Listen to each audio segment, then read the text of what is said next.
mbahaye ikaze kuri One Vision Rwanda TV kugira ngo tuganire. Ndi Jean de Dieu Ntakirutimana Semugeshe Bayingana ngo haye ikaze nawe. Urakoze Jean de Dieu. Muri Republika ya Demokarasi ya Kongo Karehe ni kamwe mu duce turimo indwano wa mugani w'abarundi turimo intambara rwose hagati ya M23 ndetse na coalition ya Republika ya Demokarasi ya Kongo. Amakuru avuga ko ku munsi w'ejo, ndavuga ejo tariki 20 mu kwezi kwa munani mwaka 2026 hari ibice byinshi byafashwe na n'iyi AFCM 23 duce kandi tw'ingenzi cyane Karehe twayibasobanuriye inshuro nyinshi, ndibwira ko tutakomeza kubisubiramo, ariko bafashe uduce dukomeye cyane, harimo duce twa Ziraro n'utundi duce tunyuranye.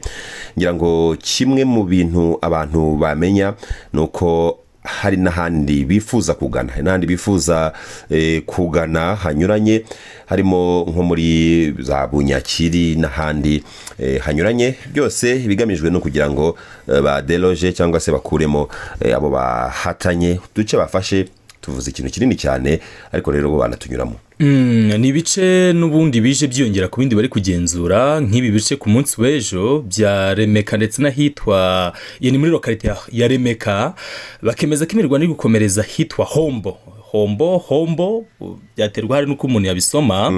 Ibi bice rero ngo kugira ngo wizere ko ufite umutekano wabyo, birasaba ko ugomba kubugenzwa n'akandi gace ka Bunyakiri kugira ngo nibura wizere ko threat cyangwa se iyo menace uyishyize kure. Ibi rero birasaba iki? Birasaba ko n'ubundi M23 ngira ngo imaze n'iminsi bitangaza muri strategy zayo, ivuga ko n'ubundi kugira ngo yiringire ko ibice ifite bigenzura hari ibice bibigaragiye military byumvikana, kandi ibice noneho byahariye bari kurwanira muri biriya bice hanini by'ibibaya rimwe na rimwe n'imisozi. Hari ubwo wisanga wenda uri kugenzura agace gasa nka kari mu kibaya, ubwo bivuze ko ibice bisigaye ni imisozi kuzengurutse. Ntabwo wakizera rero ko ufite umutekano ngo mu gihe uzi ko umwanzi buriya bavuga ko babonwa n'uhagaze, uvuga ngo uragenzura ibice bisa nko biri mu kibaya, ibice bikuzengurutse bisa nk'ari ibice by'imisozi kandi so bigenzura. Birasaba rero ko ibyo bice nabyo bizamukamo ukaba bifite buri ikiza waragenzura imisozi, ibice by'imisozi, ugira ujye ufata ibice by'ibibaya wakigenzura ibice by'imisozi. Ha rero nicyo kiri kuba n'imirwano ikomeye cyangwa se inakomeje, binagaragaza ko ari ugukomeza kwambukiranya uturere hariya, kubera ko nk'aka gace nkurikije ibyo aba strategist bari kuvuga mu byo gufata Bunyakiri, ni ukuvuga ngo kuyigenzura ubunagenzura gace kanini k'ubucuruzi gashobora guhuza bice by'ibibaya muri Karehe ndetse na Mwenga. N'ibice byegereye Ikivu, n'ibice byegereye aho ngaho Ikivu. Kugenzura ni ukuvuga ufite kara gace ugenzura n'ubundi ibice by'ubucuruzi muri Karakari. In fact gufata iyi ngiyi Bunyakiri, abantu bazi geography hariya bakubwira ko ari imwe muri strategy nziza zo guca supply yaho ingabo za Republika ya Demokarasi ya Kongo zakura ubwo ibikoresho, zakura wenda umusada cyangwa iki, ndetse no kwa isolating cyangwa se gushyira mu isolation, gushyira mu kato cyangwa se guheza, cyangwa se uko babivuga kose mu Kinyarwanda abantu barumva icyo nshaka kuvuga. Abari muri Mwenga, nuvuga Mwenga ni hafi aho ngaho, ariko ku buryo uramutse ufite Bunyakiri wafunze supply route cyangwa se aho umuntu yanyura kugira ngo agere kuri babandi bari muri Karehe, muri ubu buce, muri bice byo muri Karehe, kuko ugomba kunyura muri Bunyakiri kugira ngo ugere muri Karehe wavuye muri Mwenga. Nuvuga ngo mu gihe wafashe Bunyakiri wamaze gukata, wamaze gufunga nk'inzira ishobora kuvana abantu muri Mwenga, wenda batanze umusada cyangwa se bohereje ibikoresho cyangwa se ubwabo baje kugira ngo bagere kuri bagenzi babo baho ngaho muri ibi bice bya za Hombo, za Remeka n'ahandi hanyuranye. Nubwo buryo bukoreshwa kimwe mu bintu bikomeye ubundi mu ntambara ni strategy kugira ngo ubashe kuyimenya no kubuza geography. Yarangwa abari abahungu rwose bahavukiye, bahazi, bahabaye, bagize gute ku buryo abazi ngo ni nkata. Reka tubifate nawe mu buryo busanzwe aho ngaho utuye wowe uri, nawe urabizi ko hari ahantu ugomba kugira byanze bikunze banyuza ahandi, hari akantu k'akabaya ugomba kubanza gutraverisa, harimo wenda n'akagezi kugira ngo ugere hakurya. Uko byagenda kose kakabaya umuntu yagafunze nta kindi kintu wakora. Reka nkubwire nk'urugero nk'abantu bazi wenda muri Kigali, nk'urugero uri wenda Inyamirambo hejuru hano za 40 nk'uko bahita ni iki noneho urashaka kugera hakurya Kimisagara muri Kimisagara hejuru wenda wenda tuje twa Kimisagara hejuru kugira ngo nkura muhanda wo hasi ugabanya Nyamirambo hejuru Gitega cyangwa hehe no hakurya Kimisagara uyu muhanda nyine wa Kimisagara umuhanda munini kugira Nyabugogo abantu barahazi abahazi bareta bahumva so nka kare agace rero gasa urabona harimo akantu kameze nk'akabaya ni imisozi ibiri iteganye irebana ni umusozi ni Nyamirambo cyangwa se na Gitega noneho na hakurya hakaba Kimisagara Nyakabanda so nuvuga ngo kari akantu kameze nk'akabaya karimo hasi mfasha urugero rworoshye cyane n'ahantu hatoya kugira ngo abantu babiyumve nyine iyo wamaze gufunga kari akantu kameze nk'akabaya kuva ruguru iyo ngiyo za Kimisagara hejuru na Nyamirambo ukabona wenda ukagira za Nyabugogo wahafunze hose umuntu kugira ngo ave hejuru za Gitega Nyamirambo agere Kimisagara kihetse ari bukoresha indege kandi nayo ubuyireba byanamuvuna indi nzira byasaba nabajya guca wenda mu Kigali urakoze cyane iyi nzira ikomeza izamuka mu Kigali aho rero mu strategy abanahazi byanze bikunze nibyo bintu byo gwita cutting a supply route byose ukata inzira none ari ibice babiri critical no mu makaritsiye umuntu ntarabo twita se ko batuye heza ngo uyu muntu atuye ahantu heza yego sinuko wenda bafite inzu nziza muri karitsiye ahubwo nyine atuye mu gace byamworohera kugera ku isoko vuba biramworohera niba ari inzira nyabagendwa nagari buce mu bivumbi niki nahangaha rero nicyo babivuze aba gufata ibi bice nk'iyi Bunyakiri byanze bikunze kubera ko izi ntambara barimo hariya bari buze kwifashisha indege byanze bikunze bikoresho kubigemura niki bakenera ubutaka bakenera inzira zo ku butaka none washyire ibikorwa remezo bidahagije biri hariya ubusanga umuhanda ari umwe basanga rwose nko mu murenge habarimo umuhanda uvuga ngo iyo uwo muhanda ari ufunze byanze bikunze agahandi bisaba guca inzira z'ibihuru n'ibindi kandi izi ntambara za kinyeshyamba uko byamera kose kandi babarwana mu bice rimwe na rimwe bazi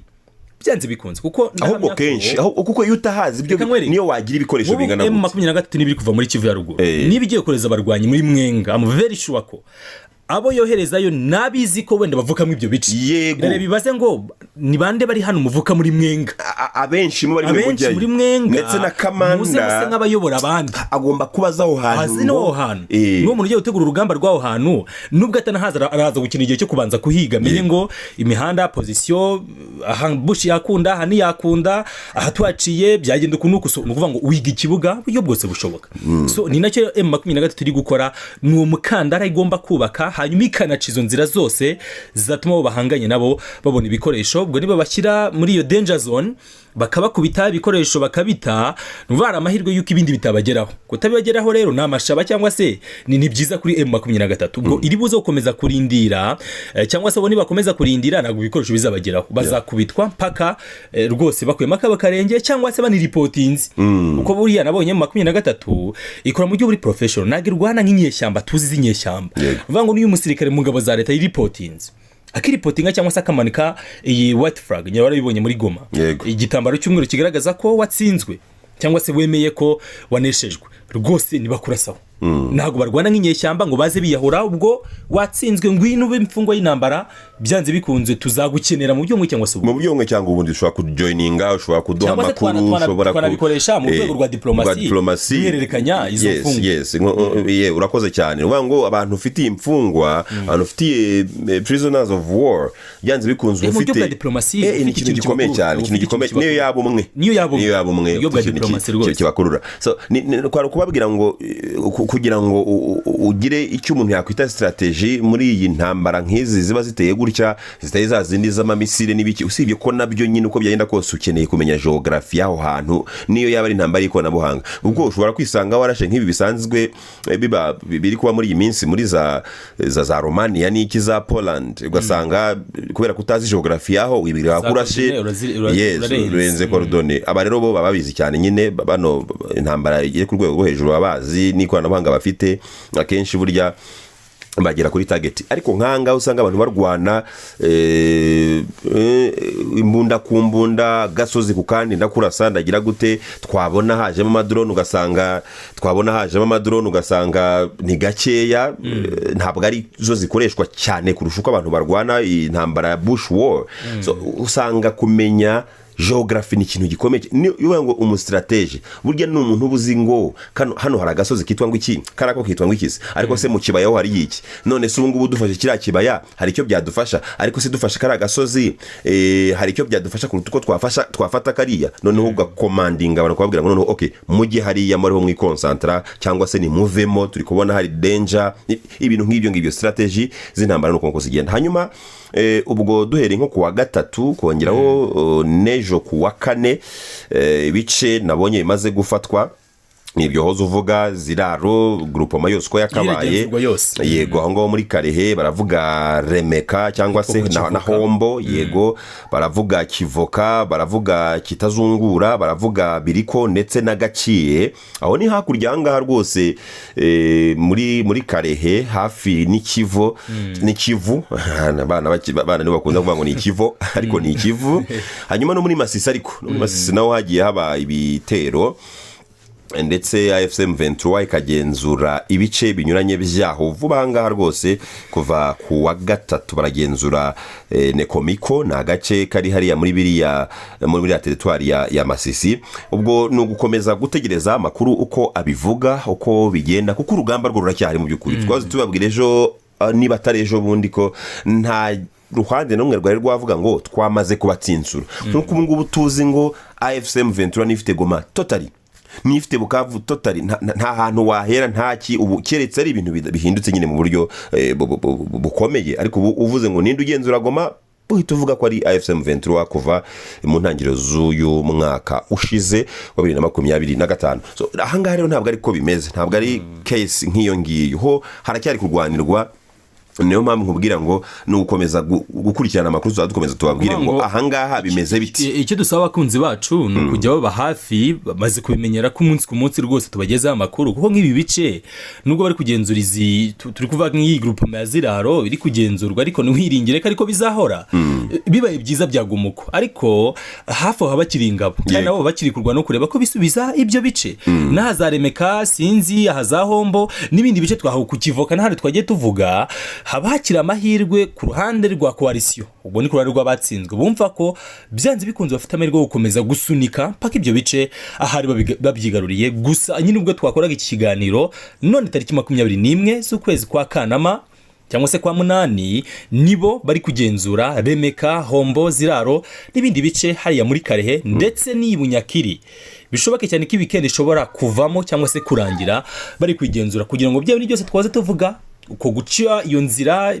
yabaturuka mwenga bazanye ibikoresho cyangwa se nuko kureba ko bazitira icyo gice buryo buri economic kuko hano hafi y'umwaro w'ikiyaga ubuhinzi n'ubucukuzi bw'amabuye y'agaciro ibyo byose ubwo gufata Ibunyakiri byose baba bifite mu biganza ubwo uko amakuru asohoka turi hano kugira ngo tubageze izi updates ndetse n'icyo zihatse birumvikana. Hanyuma mu Busuwisi gahunda ya token fight ni rumwe mu ngero wabona cyangwa se gahunda yo kurwana no kuganira icyarimwe bijyana hari session nshya z'ibiganiro hagati ya guverinoma ya Repubulika ya Demokarasi ya Kongo ndetse na AFSM 23 guhera ku wa gatandatu izi mpande zombi ziri kuganira i Geneve umurwa mukuru w'igihugu cy'Ubusuwisi. Muri AFSM 23 nk'ibisanzwe Benjamin Mbonimpa ni secrétaire permanent cyangwa se umunyamabanga uhoraho ndetse yanajyanye n'umu cadre cyangwa se n'umwe mu bakomeye muri AFSM 23 yitwa Charles Munkutu Adam uyu nguyu akaba ari umwe mu bakomeye muri PPRD ndetse n'umwe mu bantu babaye fondateur cyangwa se ni co-fondateur wa AFC muri 2023 hariya i Nairobi muri Kenya. Nabo ngabo babiri bamwe muri bo bajyanye bamwe mu bagize delegation ya AFSM 23. Hanyuma rero kuri ubu ngubu ni ibiganiro utamenya ngo biri kuvamo iki abantu niba ariko babyumvikanye niba ari simbizi ariko nta kintu gikomeye mu by'ukuri umuntu yari yavuga cyamaze kuvamo ubwo ariko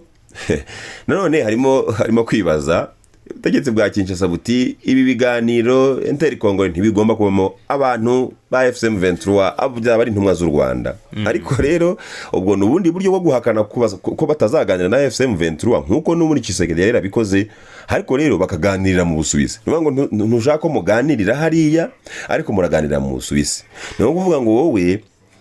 ntabwo nshaka kugusuhuza na SMS nkubwiye ngo bonjour ariko ndakwandikira kuri WhatsApp. So ubanga ikiri hano ni nko wa muntu uvuga ko ngo nge sinshobora gukoza icyitwa umwumbati mu kanwa, ariko ku cyitwa ubugari mutsima cyitwa kinazi ndayamamarije, ati ndi mubi cyane ku cyitwa kinazi, atari ko sinzigera nkoza umwumbati mu kanwa. So umuntu uvuga ibyo ngibyo usobanukiye ko iyo fikorwa mu myumbati wowe uramureba ukisekera ukamwihorera. Aha naho mu biganiro bihuza abanyekongo baratsimbarara mu kuvuga ko badashobora kuganira n'intumwa za M23, ibiganiro bihuza abanyekongo. Ariko ibi navuga ko biri external bitari buze guhurizamo imitwe myinshi y'abanyekongo cyangwa se nk'abanyekongo bashaka ibisubizo, baraganira rwose, delegation barazohereza biri mu mutaka wa Qatar ndetse na Leta Zunze Ubumwe za Amerika of course, ariko nibikura ko banara abanyekongo ndetse muri kuvuganira muri iyo migi bari mu Busuwisi, ni Doha se ni Washington, abo nibo bazanagaruka binabaye ngombwa mwaganira imbere mu gihugu. Yes, no muri byanze bikunze muri kuvugana. So ibi rero ni bya bindi nyine byuko buri gihe n'umuntu usanga umwanzi niteme njya kuvuga ikangura, ariko ndayivuga umwanzi no munyafrika nyine ahanini usanga hari umunyafrika nk'ubu